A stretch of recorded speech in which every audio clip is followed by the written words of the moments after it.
پاکستانیوں، اس واردات کو سمجھنے کی کوشش کریں۔ قائد اعظم کے قتل کے بعد لیاقت علی خان کو آگے کر کے عوامی غصہ ٹھنڈا کیا گیا اور پھر لیاقت علی خان کو بھی ختم کر دیا گیا۔ شیخ مجیب کو یہاں سے ہٹا دیا گیا، یعنی پاکستان سے، اور ان کو ہٹانے کے لیے بھٹو کو پیش کیا گیا تاکہ عوامی غصہ ٹھنڈا ہو، اور پھر بھٹو کو بھی اڑا دیا گیا۔ بھٹو کا قتل کر کے عوامی غصے کو ٹھنڈا کرنے کے لیے کم عمر خاتون وزیر اعظم کے طور پر بے نظیر کو پیش کیا اور بعد میں بے نظیر کو بھی اڑا دیا گیا۔ بے نظیر کو قتل کیا اور بپھری ہوئی عوام کو آصف علی زرداری کے ذریعے پرسکون کیا اور پاکستان کھپے کھپے ہو گیا۔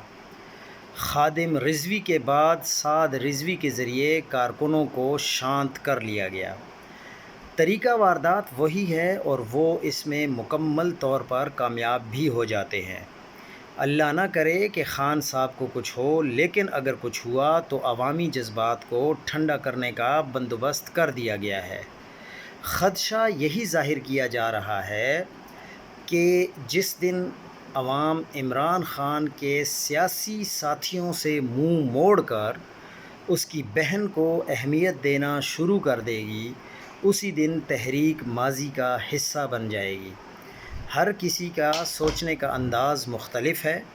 میں بھی خان صاحب اور حقیقی آزادی کی کامیابی چاہتا ہوں، لیکن میں وارداتیوں کی واردات سے بے خبر نہیں ہوں۔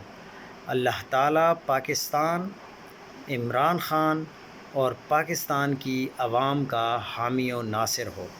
اس بات میں بہت وزن ہے اگر آپ لوگ سمجھنے کی کوشش کریں۔